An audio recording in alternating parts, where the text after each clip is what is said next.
I sure am picking up on vices.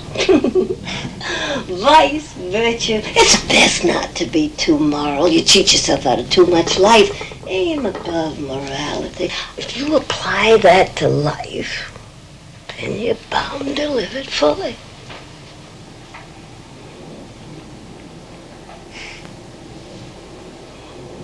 I haven't lived. I've died a few times. What was that? Well, first time was when I was at boarding school in the chemistry lab. I was in there cleaning it up. So, I decided I'd do a little experiment, So I get all this stuff out and began mixing it up. It was very scientific. There was this massive explosion. It knocked me down, blew out a huge hole in the floor. There was boards and bricks and flames leaping up. I figured, time to leave. My career in school was over. So, I went home. My mother was giving a party, so I just went right up the back stairs into my room. Turned out the light, and I got this funny feeling. The doorbell rang. I went out to the banister, and these two policemen came in, found my mother, and told her that I was killed in the fire. She put one hand up to her forehead, the other she reached out as if groping for support, and with this long sigh, she collapsed in their arms.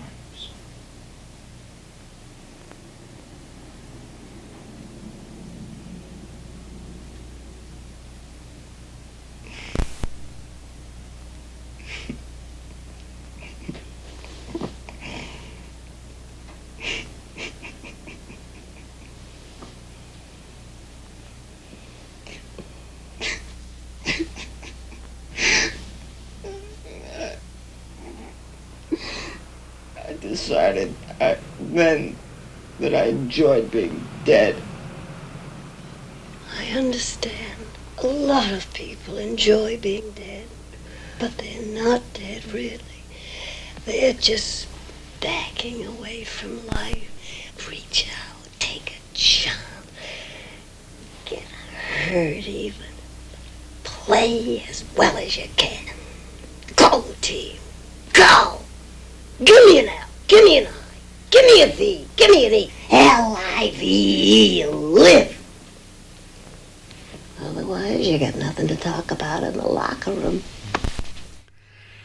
That's a scene from the classic black comedy Harold and Maude, Bud Cort and Ruth Gordon, opening up tonight's edition of the movie program Take Two.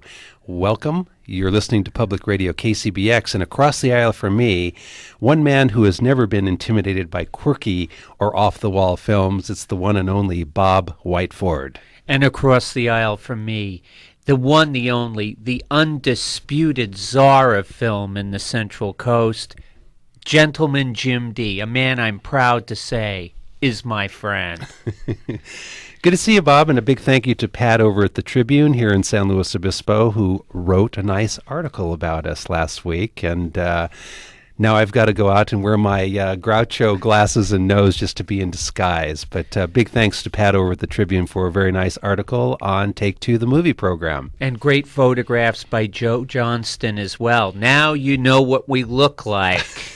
And, Pat, if you're listening, you might get some cookies in the mail from my Aunt Jill from Akron, Ohio. She read the article online, and I don't know, the gal, she's just beside herself. She's so proud of her nephew. Oh, I love that.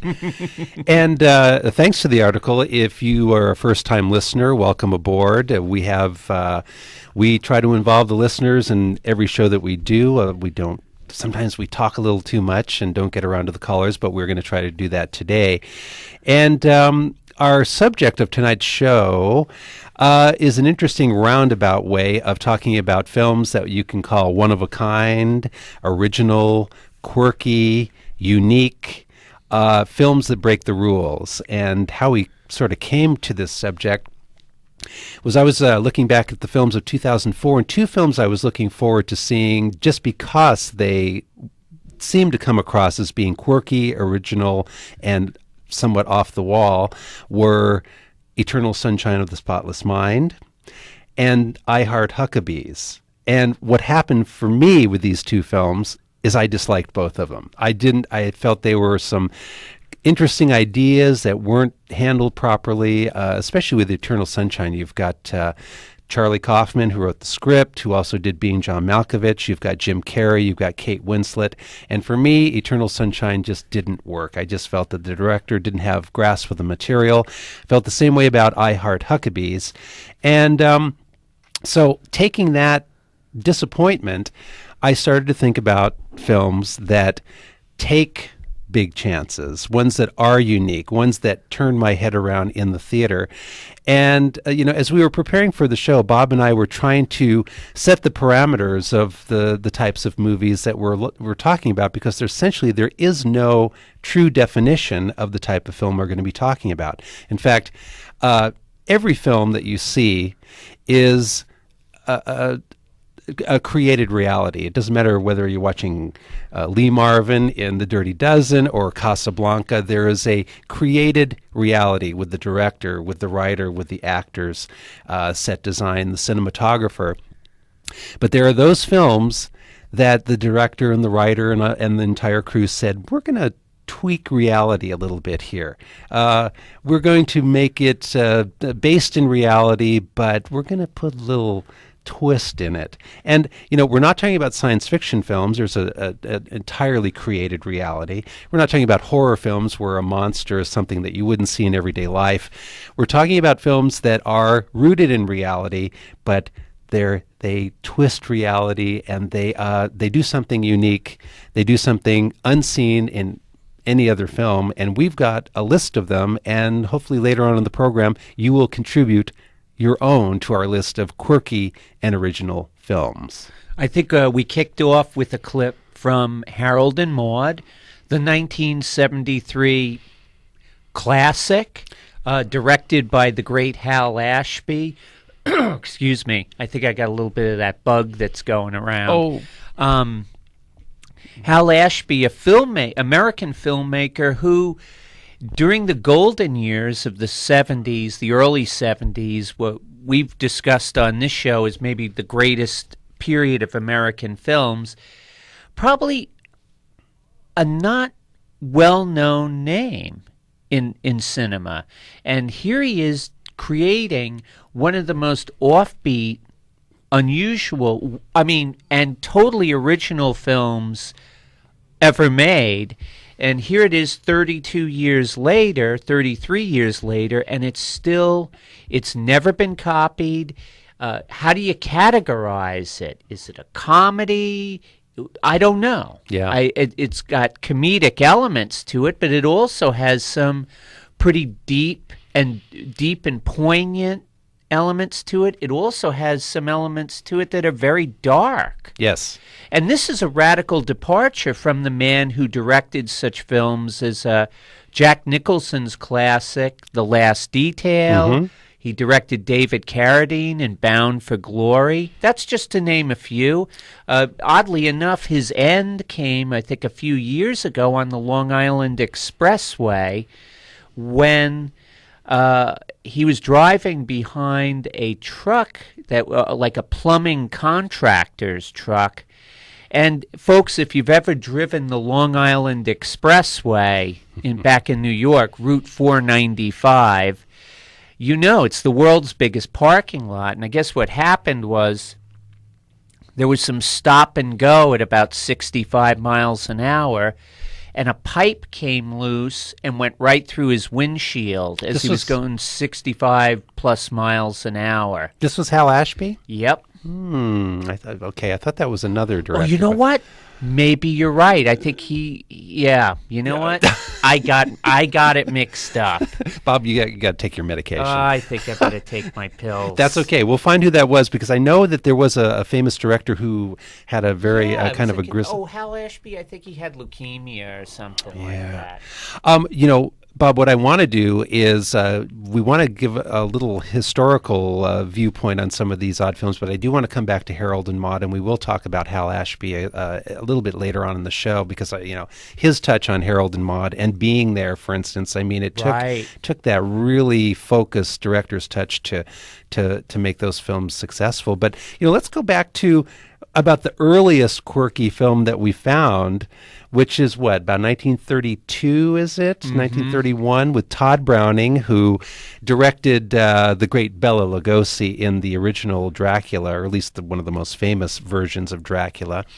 Todd Browning chose to direct a film called Freaks, which sits in this category, is absolutely appropriate in this show of films that really push the envelope. And just before we went on the air, Bob, you were saying so eloquently that you haven't seen anything since Freaks that even comes close to it. And the twist of this film is the fact that the story could be told about betrayal, about a couple of lovers betraying another person, but in the context of Freaks, the main characters are, shall we call them, circus people working in a circus with a handicap. Let's just be as gentle as we can. But in this movie, in fact, I was just watching part of it today, Bob. I mean, wow, the cast of characters are... Well, they are truly freaks. I mean, I want to be gentle here, but we have a man with no legs. We have a man with no arms and legs. We have a couple of brothers and sisters who are referred to as pinheads. Mm-hmm. But and this isn't makeup, folks. This is the real thing. And what's amazing about this film, amongst many things, is it was produced by a major studio, Metro-Goldwyn-Mayer, which was the biggest studio of its time.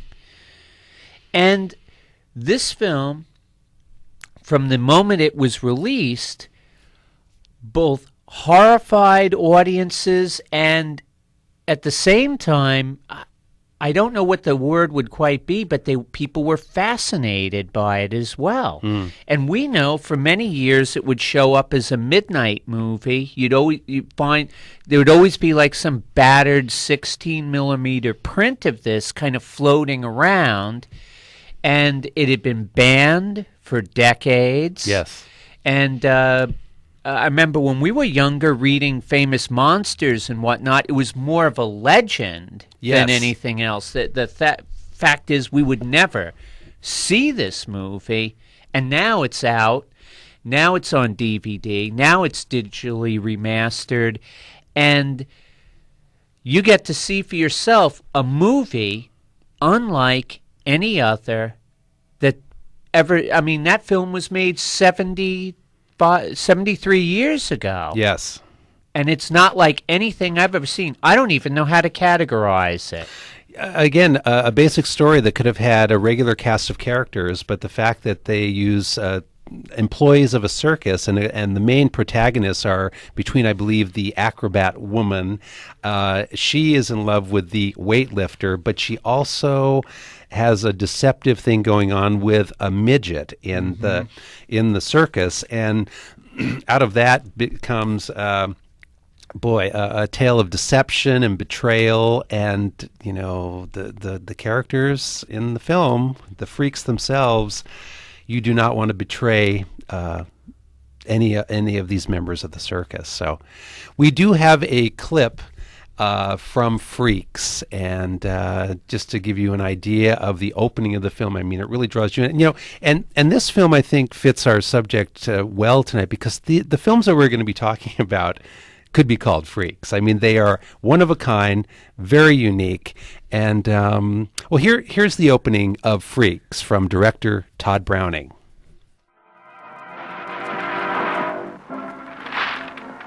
We didn't lie to you folks. We told you we had living, breathing monstrosities. You laughed at them, shuddered at them, and yet, but for the accident of birth, you might be even as they are.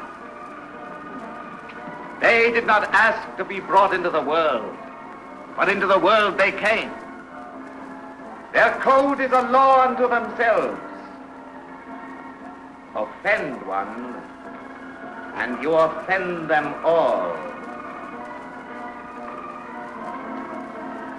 And now, folks, if you'll just step this way, you are about to witness the most amazing, the most astounding living monstrosity of all time.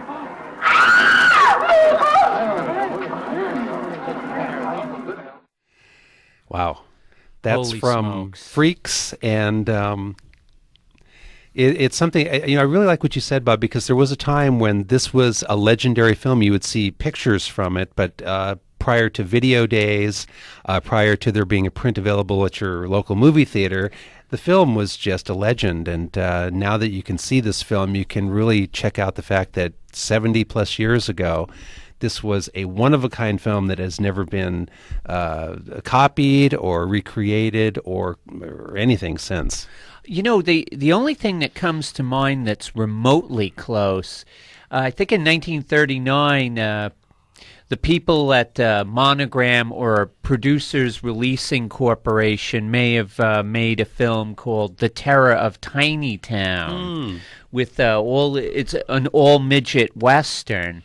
But it's funny because that film is played completely straight. It's just all the characters are midgets.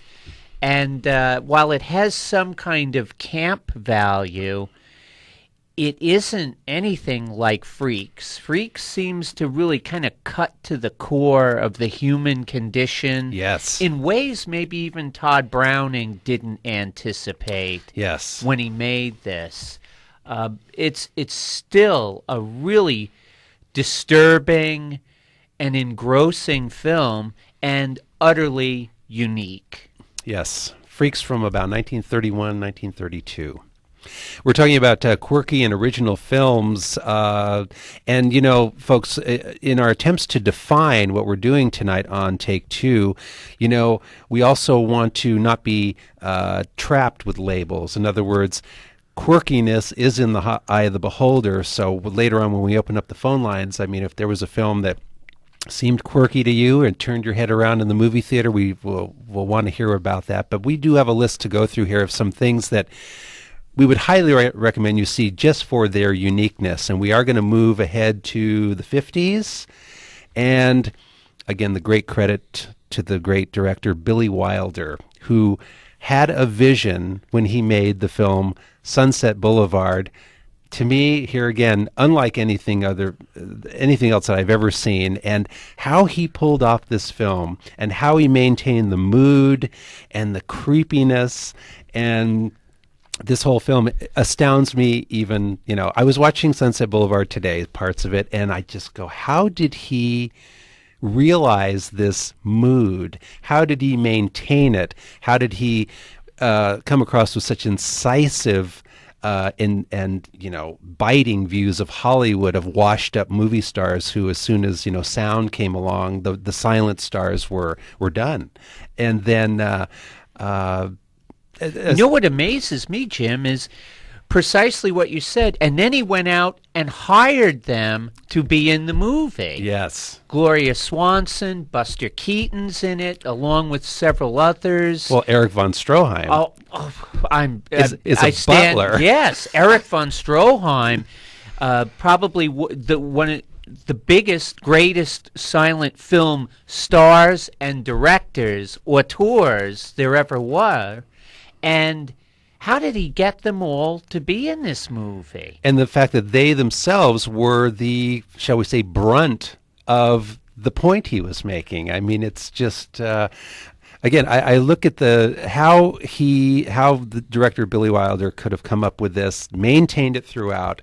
It's a compelling film to watch, and it is biting, and it is, it's scathing in what he puts across, and with a mood and texture that's unlike anything else I've ever seen. It's almost nightmarish. Yes. The film is narrated by someone who's dead, which is something that may have been imitated later on, but never to the effect that this film was. In fact, I would say it's probably the first film to employ that device, and I can't think of any other film where it may have been imitated, but it's never been equaled.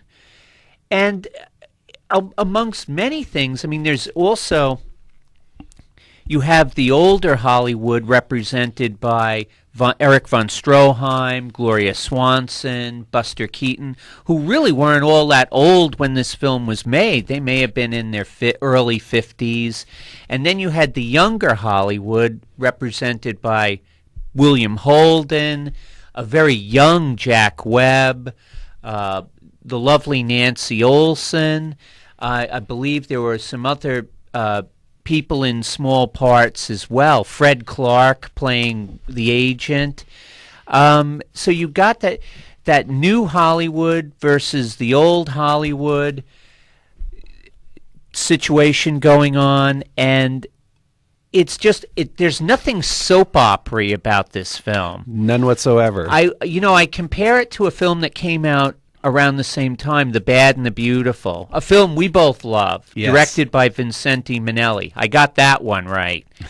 And Kirk Douglas and Lana Turner and Dick Powell and Gilbert Roland, Barry Sullivan, we could go Walter Pidgeon.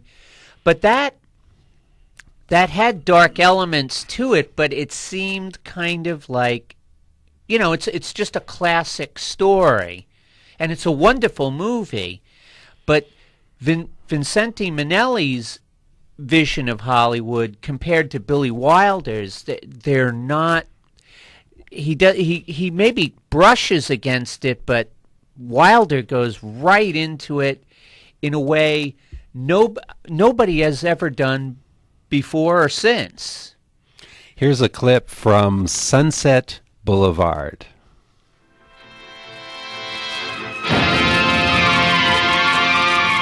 Yes, this is Sunset Boulevard, Los Angeles, California. It's about 5 o'clock in the morning. That's the Homicide Squad, complete with detectives and newspapermen. A murder has been reported from one of those great big houses in the 10,000 block. You'll read about it in the late editions, I'm sure. You'll get it over your radio and see it on television. Because an old-time star is involved. One of the biggest. But before you hear it all distorted and blown out of proportion, before those Hollywood columnists get their hands on it, maybe you'd like to hear the facts, the whole truth. If so, you've come to the right party. You see, the body of a young man was found floating in the pool of her mansion, with 2 shots in his back and 1 in his stomach. Nobody important, really. Just a movie writer with a couple of B pictures to his credit. The poor dope. He always wanted a pool. Well, in the end, he got himself a pool. Only the price turned out to be a little high. Let's go back about 6 months and find the day when it all started. I was living in an apartment house above Franklin and Ivar. Things were tough at the moment. I hadn't worked in a studio for a long time. So I sat there grinding out original stories, 2 a week. Only I seemed to have lost my touch. Maybe they weren't original enough.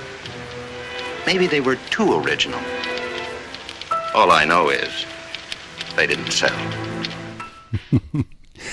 William Holden from Sunset Boulevard, in a clip that actually kind of mirrors what we're talking about on the show when he talks about his scripts maybe being too original and they didn't sell. And what Bob and I were talking about prior to the clip is the idea that, William Holden did not really have to narrate this. I mean, it could have been done by a narrator to get the film rolling as it does. But to me, the the twisted genius of whoever made the decision, probably Billy Wilder, to say, let's have the dead man, the guy who's floating in the pool, narrate this. And that's what just makes this film so wonderfully quirky, original, and twisted. Absolutely, Jimmy. And how would you categorize this? Is it a mystery? Is it a film noir? Is it a romance? Is it a comedy? Is it a classic? It's all of the above, yet it's none of the above. Yes. So it's in a class by itself. And, we aren't going to get into the films of... there's a lot of directors that would fit our subject tonight, like David Lynch, Jim Jarmusch, and many others. But just a note is when David Lynch was filming Eraserhead, the very dark and strange film, his first feature film, he kept on telling the crew, think Sunset Boulevard. Think Sunset Boulevard. And if you look at those two films, I mean, they're both dark and gritty and have a very eerie mood to them, but I know what David Lynch was talking about. I mean, it's hard to compare these two films, but the dark mood present in both, I think, is unique, and I think it was helpful probably to David Lynch's crew when they were doing Eraserhead to think of the darkness, the twistedness of Sunset Boulevard. Absolutely, Jimmy. You are listening to Take Two, the movie program on public radio, KCBX, San Luis Obispo, KSBX, Santa Barbara. We'll be back in a moment after we return from the concession stand to refill our popcorn and drinks. See you in a minute.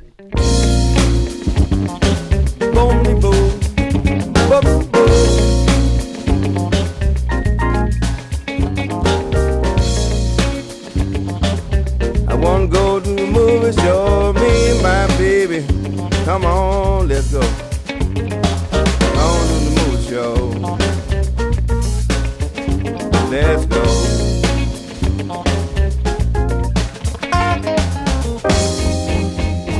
I buy the popcorn as soon as we hit the door. My two brothers, Bell and Pons, sitting in the front row. They bought the candy. We don't need nothing more. I love a movie. Take Two is sponsored by Smart Systems, expertise focused on the design, sales, and installation of custom music and video systems. Advanced technology for residential and commercial customers since 1984. More at kcbx.org. Also, funds for Take Two have been provided in part by Morin Brothers Automotive, starring Frida, the dog of many alter egos, who is always glad to sniff your tires. Morin Brothers Automotive, on Broad, near Tank Farm Road. Color Purple. I love the movies. Clark Gable, all the women out there, the Barrymores and Sidney Poitier. We're back on Take Two, the movie program. We're glad you are there listening. My name is Jim Dee. Across the aisle from me is the one and only Bob Whiteford. Before we continue our discussion on quirky and original films, just like to remind you that UCSB Arts and Lectures Winter 2005 Films has begun. A great lineup of lots of great films showing at UCSB Campbell Hall. If you'd like more information on the UCSB Arts and Lectures Winter 2005 Films Series, please call them at 805-893-3535. And, I just want to make a note. Earlier in the show, I laid an egg on the death of Hal Ashby. We're still not quite clear which director it was that did die on the Long Island Expressway. If you know, let us know, because I don't know. I forgot. I hate to say that because it's a tragic way for someone to die. In fact, it's a hell of a way for anybody to die. Oh. But I know it was a filmmaker, and for some reason I thought it was Hal Ashby, and it's not. It's one of his contemporaries, but it wasn't him. The phone's ringing, but These people are right on top of it. They are on top of it. Well, we do want to, it's interesting you brought that up again, Bob, because we do want to talk a little bit more about Harold and Maude. Of course, wait a minute. Before we back up, we were in the 50s with Sunset Boulevard, and the 60s did have a good list of lots of quirky films, and one we were talking about was very interesting, I felt, where you can see both versions of a rather quirky version of a film and a straight version was Stanley Kubrick's Dr. Strangelove and Sidney Lumet's Failsafe. Both were about possible nuclear accidents. And if you watch Failsafe, this is the tried and true, great, straight ahead, played straight story of nuclear proliferation. And then you have Stanley Kubrick's take on it, where he was willing to go quirky, original, and over the top. I mean, how can you have a character named, General Jack D. Ripper and make it work? But somehow the vision of Stanley Kubrick made Dr. Strangelove not only poignant and funny and a film for the ages, but it was quirky and unique and original and over the top, to say the least, and yet he somehow was able to pull it off. Jim, were they originally going to shoot that as a straight story? I believe so. I think Kubrick was looking at the script, and it was based on a book or novel that played it straight. But as the more Kubrick read about the subject of nuclear annihilation, he realized how goofy, how ridiculous it was. I mean, the scene where one of the Peter Sellers characters, I think, he's the British fellow, and he's just trying to call the Pentagon, and he doesn't have a dime in his pocket. You have a dime, it's just like, here's this entire system of a nuclear armaments, and the fact that he didn't have a dime in his pocket, the whole thing falls apart. So he realized the whole thing was insane, and that's why he played it so over the top. And what's beautiful about that scene is the way he keeps mispronouncing Keenan Wynn's name. It's the only, being he's British, it's the only way, only thing he has left is he's got to insult this guy who's holding a carbine on him. Major Bat Guano, if in fact that is what your name is. Brilliant. Well, Dr. Strangelove makes our list of quirky and original films. And you know what? We have a caller on the line, and perhaps we have the answer to the question that you put forth, Bob. Hi, you're on Take Two. Hi, guys. This is Karen. Hi, Karen. Hi, Karen. Hi. First of all, let me say, big fan. Glad to find you guys on the air. Oh, thank you. I remember you from the KBC days. Ah. Yeah, and it's so great to hear the show. Jim. Better than finding us in the gutter, that's for sure. That's it. I'm thinking, I remember the story when you were discussing it, Bob, and I think is it Alan Pakula? Yes. Yes, the director? That's yes, right. he did Clute. Yes. Yes. Thank you You're welcome. so much. You're welcome. Wow. Yeah, that was I remember I read that story, Oh, it was awful. and it was a really kind of a horrible accident. Yeah, it was just crazy. Oh, boy. Yeah, he did some good stuff. Yes, he did. Yeah. Clute comes to mind right away as Oh, yeah. one of the great films from that era. Yeah. And, boy, I think he did Petula, too, didn't he? Julia. Well, no, maybe not. See, I don't know. Tonight I'm not going to take many chances. I'm already putting my foot in my mouth. But really, thank you for setting us straight on that one. Sure. Pleasure. Okay. Good to hear the show. Well, thanks, thank you Karen. so much. Thank you. Okay, take care. You too. Thank goodness for Karen bailing me out. We got the best listeners. We certainly do. Well, folks, we do want to cover a few more quirky, original, one-of-a-kind films that break the rules, and then we want to hear about yours. But we do want to return to Harold and Maude briefly because we were in the 50s, 60s, and of course, opening up the 70s, early 1973, Harold and Maude, which we've already talked about a little bit, I think opened up that 70s decade because it was so outrageous. And, we were listing the elements in Harold and Maude. And again, if we want to think about The Player, the Robert Altman film, we're going to go pitch the film to the producer. We want to make a film about a kid who attempts suicide just to upset his mother.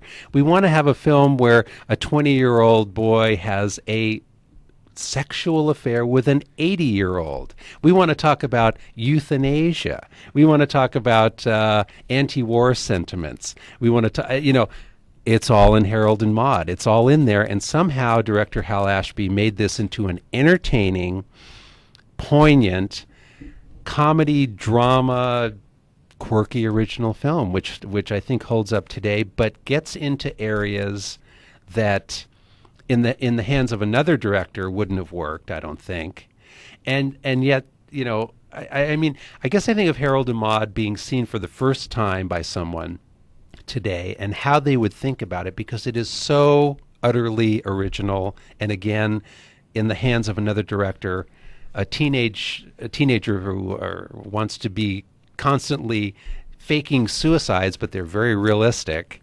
You know, how do you make that work in a film? How do you make this into a comedy?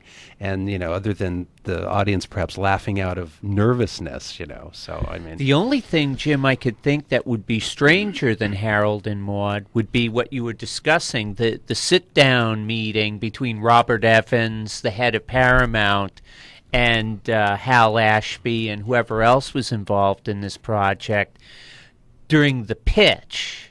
I bet that was pretty strange. Yeah, but he got it made, and maybe another testament to the 70s, to where there was some great, you know, it's one of the great decades of American cinema, and I think the spirit of Harold and Maude and the fact that anything goes, we're willing to discuss any issues, but then again, you have the director, the writer was Colin Higgins, and they were able to ground all these concepts and this story into an extremely it's a cult film, definitely, where it has a cult status, but we're putting it into the quirky and original, one-of-a-kind category.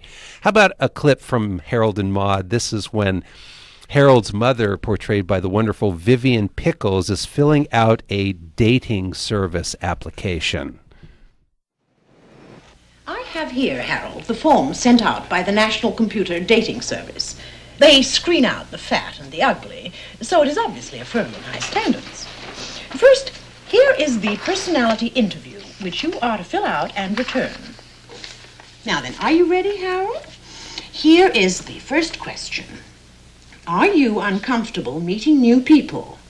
Well, I think that's a yes. Don't you agree, Harold? Should sex education be taught outside the home? Oh, I would say no, wouldn't you, Harold? Yeah, we'll give a D there. 3, should women run for president of the United States? I don't see why not. Absolutely yes. Do you remember jokes and take pleasure in relating them to others? Now, you don't do that, do you, Harold? No, absolutely no. Do you often get the feeling that perhaps life isn't worth living? What do you think, Harold? A, B? Oh, we'll put down C, not sure. Is the subject of sex being overexploited by our mass media? That would have to be yes, wouldn't it? Is it difficult for you to accept criticism? No. We'll mark D. Do you sometimes have headaches or backaches after a difficult day?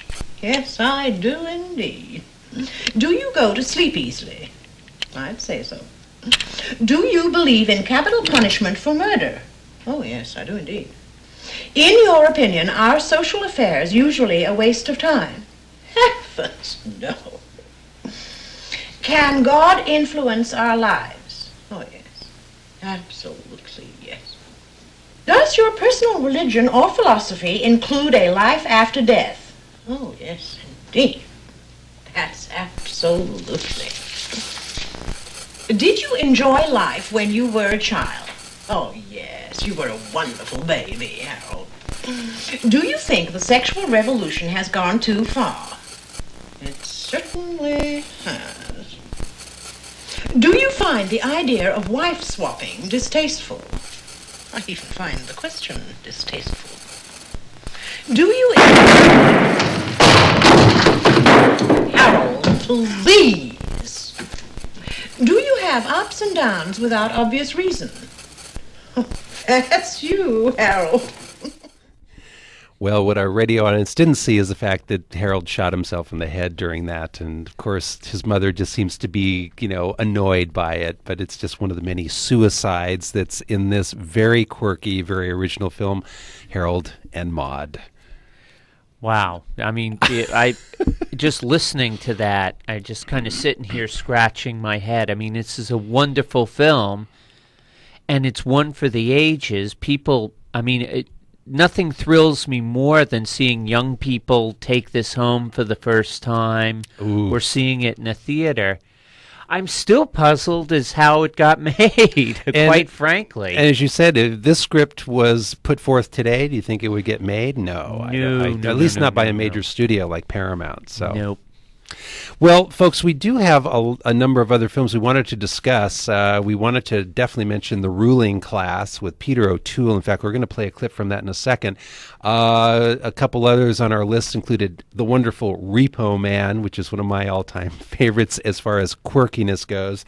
And we were going to mention Christopher Nolan's film Memento with Guy Pearce, and the list goes on and on. But of course, we'd like to hear your take on quirky, original, one-of-a-kind films. And folks, again, this doesn't have to fit our definition of it. If there was a film that you saw and it was completely against your expectations, or it did something that you had no clue was going to happen, or something that was utterly original to you, we'd love to hear about it. But the number here is 549-8855, 1-800-549-8855. And as we're taking your phone calls, we'd like to play a clip from The Ruling Class. This film, one of the most quirky, original, one-of-a-kind film that breaks the rules. Peter O'Toole, who at least a portion of the film believes that he is God. And who better? Who better, and who takes this role to the nth degree but Peter O'Toole? And here is a clip from The Ruling Class. Here's Peter O'Toole, who thinks he is God, talking about how he came to be that way. And then we'll take your phone calls, 549-8855, 1-800-549-8855. This is from The Ruling Class. If I saw a man eating grass, I'd say he was hungry. They'd have him certified. They claim that snow is only precipitation and not candid dew. Whoom! I'm always thinking so fast. Whoom! Space and time exist only within the walls of my brain. Whoom! What I'm trying to say is if the words sound queer or funny to your ear, a little bit jumbled up and jivey, sing mersey dotes and dozy dotes and little lambs at ivy. Ivy, ivy. Who's ivy? I. For I am the Lord Jesus, come again in my own body to heal the sick, the troubled, and the ignorant. I am he that liveth, and behold, I am alive for everyone. Is everybody happy? Now hear this. I come to proclaim the new dispensation. The gospel dispensation promised only salvation to the soul. The new dispensation gives it to the body as well. Jesus Christ, Mark 1, suffered to redeem the spirit, to let the body separated from God. So Satan found a place in man and formed in him a false love, a love of self. Explode! Only feel. Love and sin no more. Must everything you touch, see, and feel glorifies my love. The top hat is my mitre, and the walking stick, my rod. Oh dear. Oh, once I get started, it's terribly difficult to stop. I'm so sorry. No, it's fascinating. How do you know you're God? Simple. When I pray to him, I find I'm talking to myself. I see. Well, how did it happen? How did you come to be in this state of grace? Like every prophet, I saw visions, heard voices, I ran. But the voices of St. Francis, Socrates, General Gordon, and Timothy O'Leary all told me I was God. It was Sunday, August 25th at 3:32. I heard a terrible thunderclap and saw a body of light like the light from the sun and red as fire. I cried, "Hallelujah, Lord, what will you do?" But the light vanished. Blackness of darkness, until a great brush, dipped in light, swept across the sky, and I saw the diversity, distinction, variety, all clearly rolled up into the unity of universal love. Where did all this happen? East Acton, outside the public urinal. That's Peter O'Toole from The Ruling Class. And folks, to just quickly tell you how quirky this is, Peter O'Toole thinks he's God. Later on, he thinks he's another another character. It's a musical. It is a comedy, and it gets very, very dark. It couldn't get more quirky. So if you're looking for one of the quirkiest films we could ever find, try The Ruling Class with Peter O'Toole. Now, on to your phone calls, 549-8855, 1-800-549-8855. Give us your name and where you are calling from. Good evening, you're on Take Two. Hello, guys. It's Marisa calling. Hi, Marisa. How are you doing? Good. That was a great clip. Yep. I've never seen that one before, but I have to see it now after that You clip. must see Go this out of your film, way to see the Marisa. ruling class. Well, I'm calling because of the 5,000 Fingers of Dr. T. Yeah.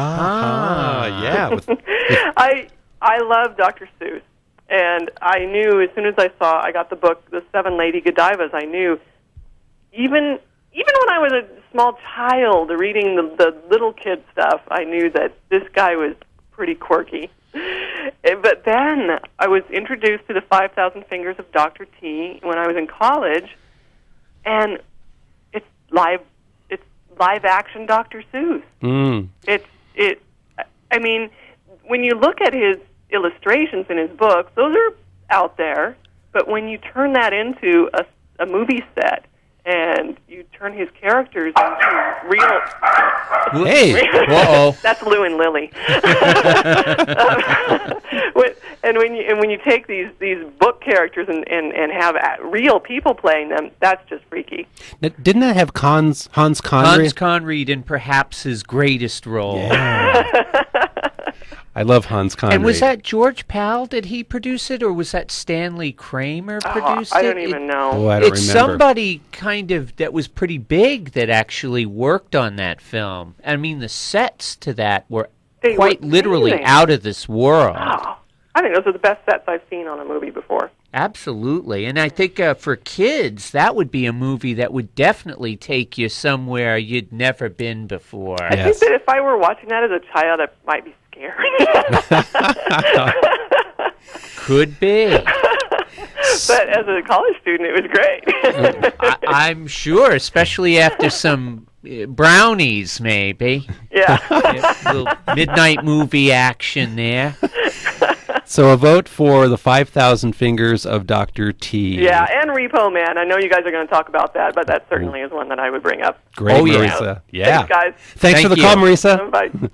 Good evening. You're on Take Two. Hi, this is Dave from Los Osos. Hi, Dave. How you doing? Good. A Walkabout. Oh, yeah. Yes. And one other, The Ballad of Cable Hogue. Uh-huh. Now yes. wasn't that Sam That's Peckinpah? Sam Yes. Peckinpah, and Walkabout was Nicholas Rogue. Yep. How do you say it? That sounds close enough for me. That was his first film.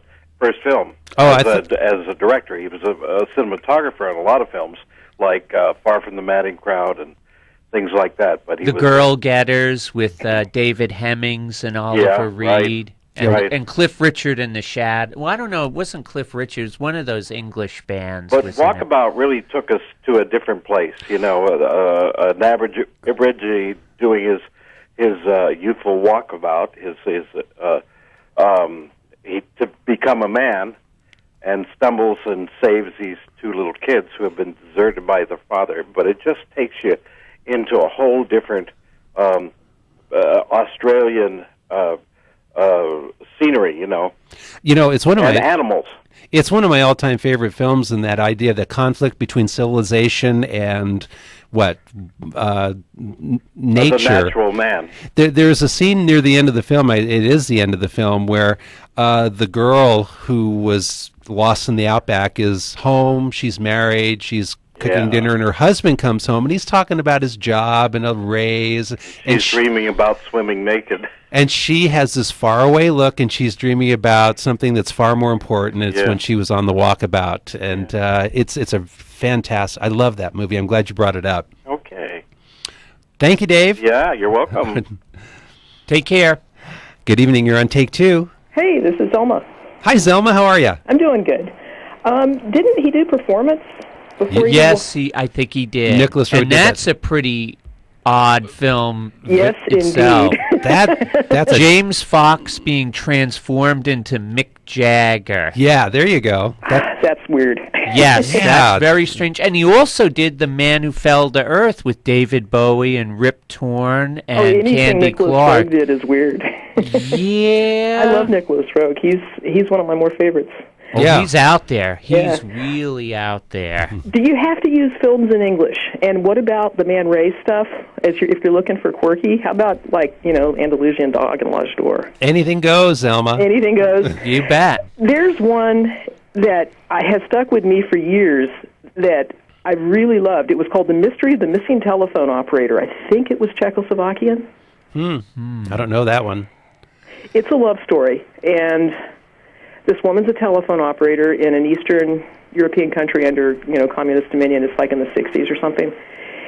And it's a slice of life sort of film. These two meet, fall in love, and it's just the whole thing of these two people attempting to have a relationship in a totalitarian society, and all the social pressures that go with a relationship anyway, and with beginning a family. He winds up murdering her. Ooh.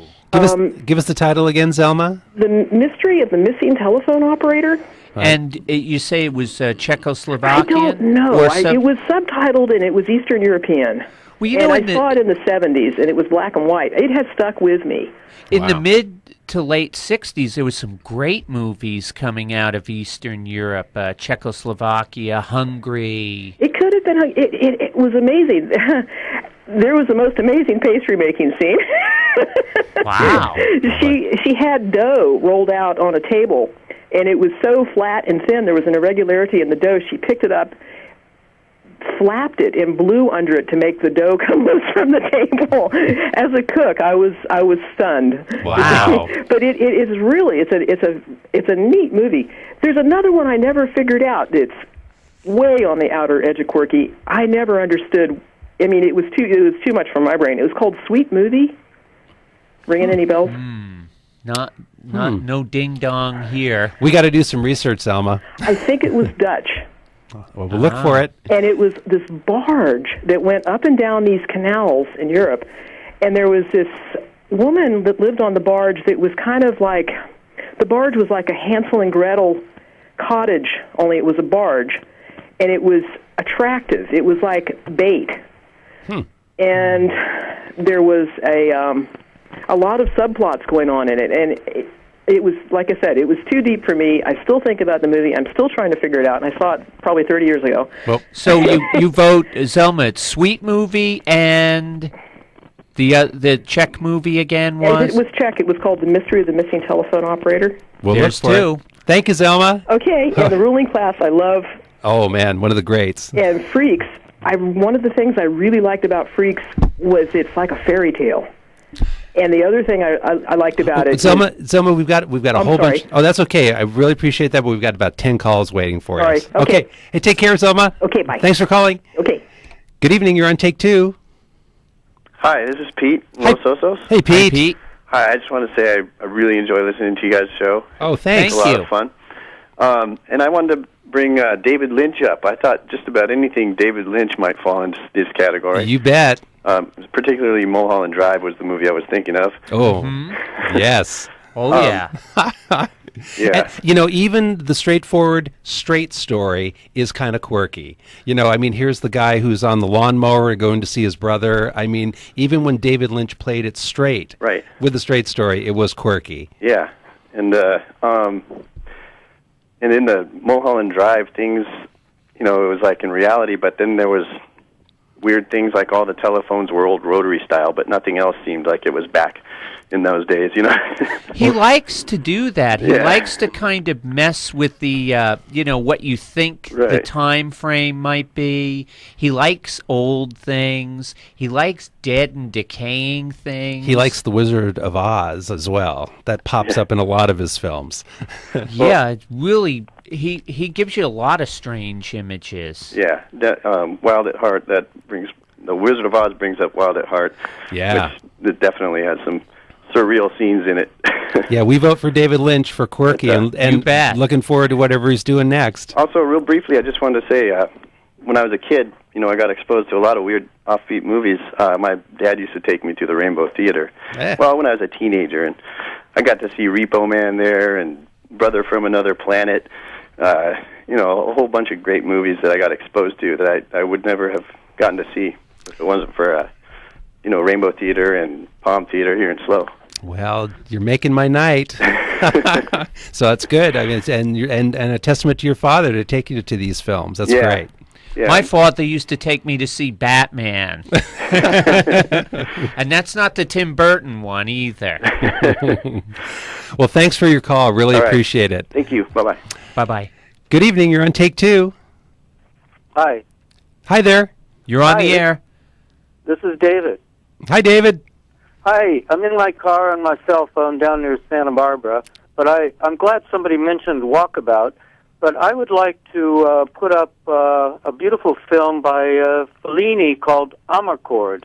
I think that one was spectacular. And the scene where the brother or cousin that they picked up from the rest home, the insane asylum kind of place, and where he's in the tree, and the little nun comes and pulls him down finally, I think is a great scene where he's yelling at the top of his lungs that he wants a woman. Yeah, he wants a woman, and I think that's one of my all-time favorite Fellini films, and probably all the Fellini films would fit into our category tonight. He really was a unique filmmaker. Yeah, well, I think Amarcord was his best. I agree. And that's all I wanted to submit. I'll get off so other people can get on. Thank you. But, you guys can talk about Amarcord. I'd love to hear whatever you have to say. Oh, well, drive carefully. Okay, good night. Good night. Good evening. You're on Take Two. Oh, this is Steve Burgess in Santa Maria. Hi, Steve. And let me turn off the radio. The last caller talked about a guy in a tree who a nun got out. This isn't what I called about, but who a guy pulled out of a tree, and it sounds to me like that's the ancient Celtic Irish story of the Sweeney. Do you know that? No. No. I have to rent Amarcord, and then I'll call you guys back. Okay. One of my favorite movies, and Repo Man reminds me of it, is for some reason, and Brother from Another Planet in the same realm is Buckaroo Banzai. Ah. Yeah. That's right. Wasn't Peter that just, Weller. Didn't that just get released on DVD? Yes, it did. Yes, it did. Did it? I love Buckaroo Banzai, and it's just one of my all-time favorite B movies. Yeah, I love it at the beginning where he drives through the mountain. It's great. Absolutely. And, Jeff Goldblum is so Jeff Goldblum-ish in it. Yes. Hey, he's a superhero and a rock star, both. Yes, absolutely. My favorite line of all is, just remember, no matter where you go, there you are. There you are. But I've been so engaged in listening to everybody, I forgot about the other two movies. Oh, yeah, the other two movies. Malcolm McDowell is in both of them, and one is Oh Lucky Man. We were talking about that just the other day. We said we had to bring up Oh Lucky Man. Thanks for doing it for us. Oh, Lucky Man, to me, is one of my top 5 movies, and the music is phenomenal. And to me, it's like a sine wave that gets more and more exaggerated. The guy comes in, he's in just a terrible, he's in such mediocrity, and then all of a sudden he rises to like the height of mediocrity, and then, bam, he's bashed down by going in the city with a socialist, and then all of a sudden he rises back up higher than he was before, and it's all absolutely due to chance. Yes. Over and over and over. And to me, it's an amazing movie, and I won't give away, but I love that the ending references the entire movie. Yes. He's a coffee salesman, and he takes on all these different adventures. I love that movie. And every nook and cranny of the film, the Alan Price pops up with a band playing some song, which was Absolutely. really And of wild. course, you know who Alan Price is with, right? Yeah. Yes. The Animals. Yeah. Yes. Hey, thanks for the call. We unfortunately have run out of time. One more quick one, which is If. Oh, yeah. Which also is with Malcolm McDowell. Did you ever see If? Yeah, If is sort of the prequel to Oh Lucky Man. Isn't it? And to me, with the exception of Bertolucci's 1900 and Zardoz, If is the freakiest movie of all. Yes. It's quite possibly. Thank you so much for calling. Take care. Bye-bye. Well, folks, unfortunately, we have lots of callers waiting, but we've come to the end of our hour here on Take Two.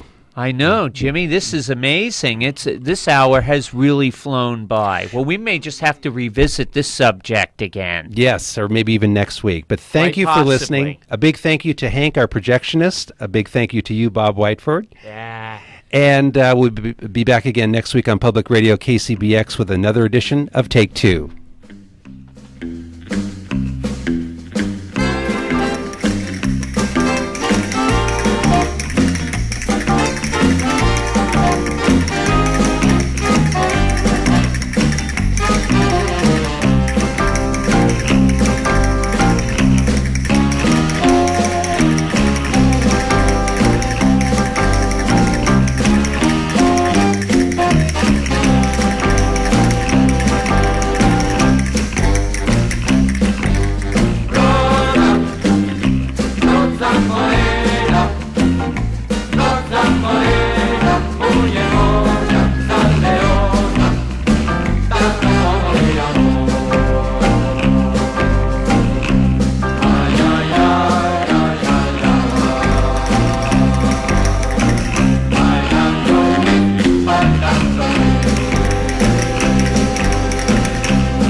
San Moreno, oh,